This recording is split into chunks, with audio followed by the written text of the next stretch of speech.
Hi Ron, my name's Fiona Lang. This is my husband Richard. Hey Ron. We need your help desperately. We have a kitchen project here. We have ceiling tiles that need to be replaced.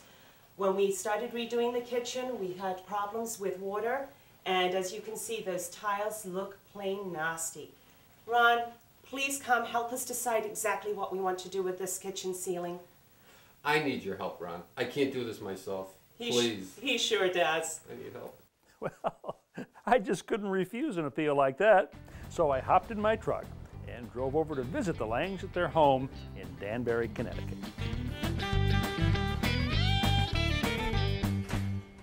Hey, folks. Hi, how are you? Good morning. How are you? Ron, how are you? Nice to see you. Day, huh? Absolutely. Why don't you come on inside and see what we've got? Great. Absolutely. You got fresh muffins? And coffee. Yeah, fresh muffins. Well, Ron, here it is. Oh, wow, that's bad. Yeah. What happened up there? Well, it's just major plumbing leak. You know, this is what water does to ceilings. Little repair over here you tried, huh? Yeah, I tried to patch it up, and it just didn't take. So what are you thinking for a replacement?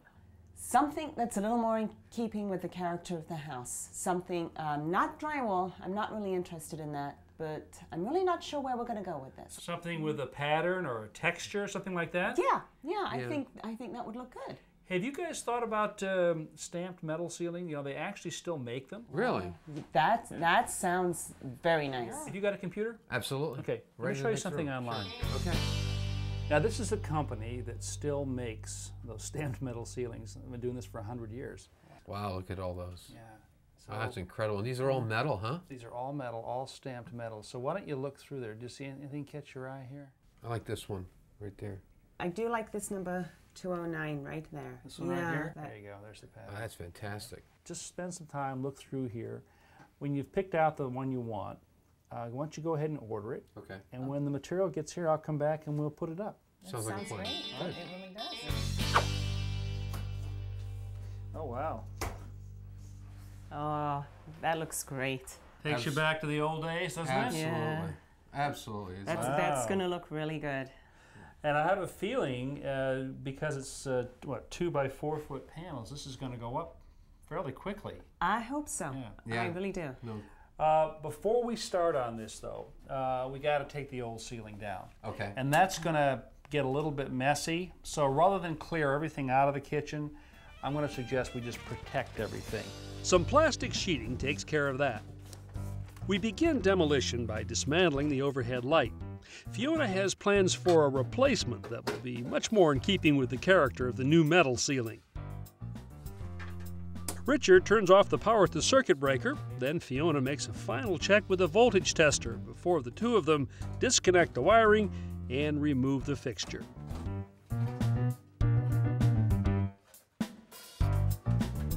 So these are the ones that you took down before, right? Yep. The first tiles to come down are the ones Richard put up with screws when he repaired the water damage. The remaining tiles are nailed in place, and all that's required to bring them down is a good tug.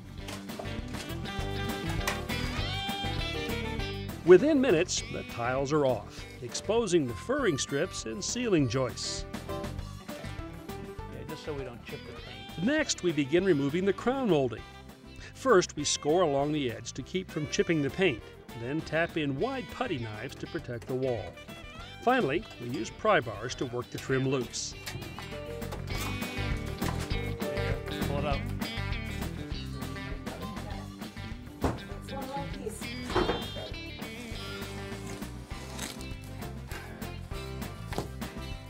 The last part of our demolition has us taking down the old furring strips to which the original tiles were attached. Now, we thought about trying to reuse these. They weren't located in the right places for our new panels.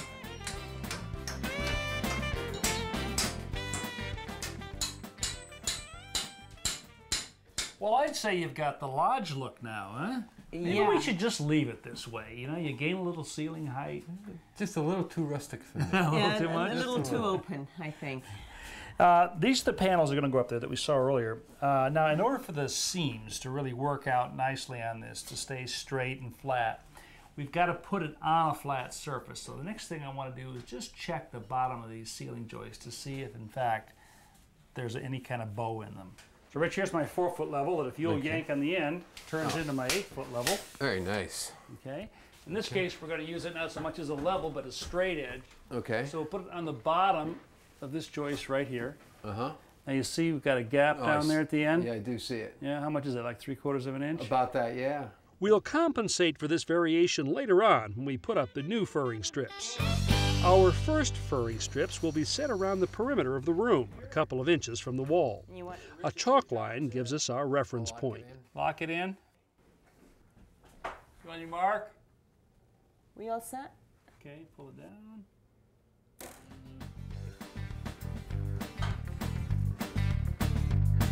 Got it? All right, here we go.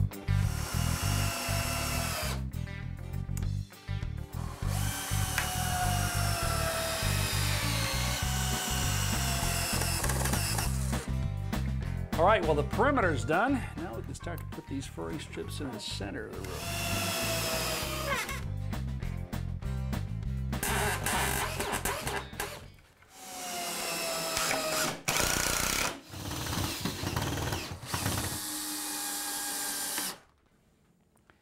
Now we've got our furring strips up.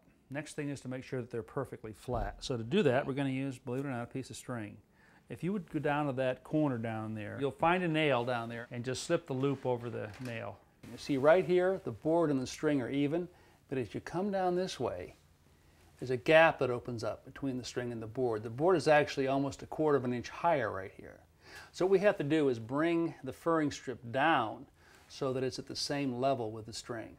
How are we going to do that, Ron? We're going to do that using shims or wedge-shaped pieces of wood.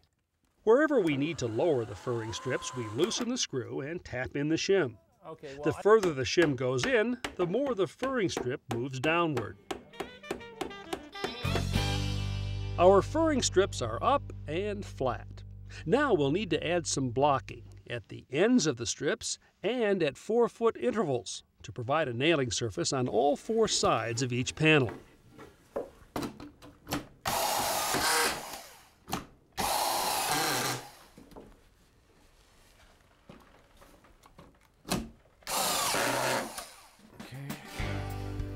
Panel number 1. We've constructed a simple T-brace so that one person can hold the panel in place while the other does the nailing. We're using these decorative cone head nails. Now here's a nailing tip for you.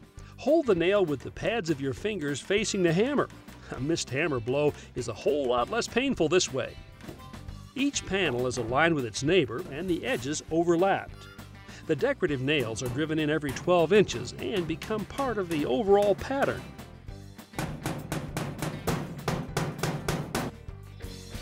When it comes to cutting and shaping stamped metal ceiling panels, about the only tool that's needed is a pair of tin snips.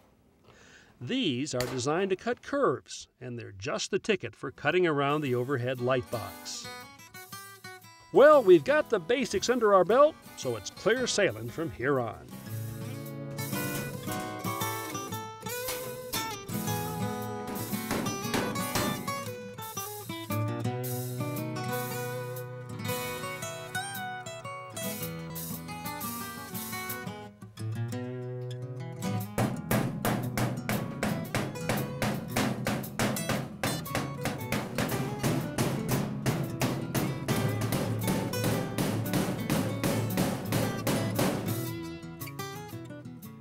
Terrific, huh?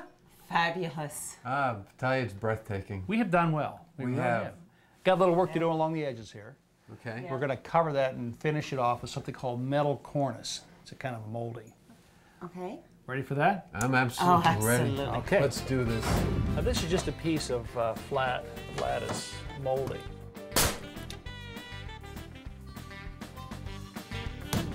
The cornice is nailed to the wall and the furring strip in the ceiling using the same cone head decorative nails.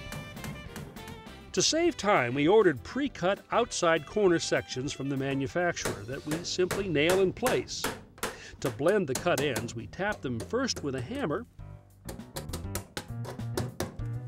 and then with the head of a nail. The inside corners we'll cut ourselves, so I head out to the truck for my favorite pair of snips. The first piece is trimmed to length with a straight cut and slipped into place. The second section is cut on an angle.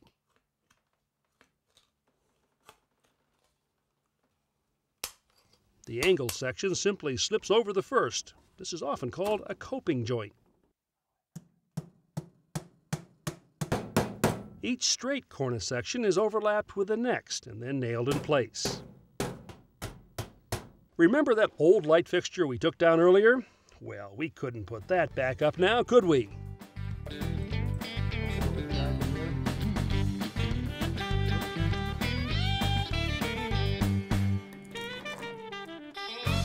You know, one of the things I like best about this ceiling, besides the fact it looks really cool, Yeah.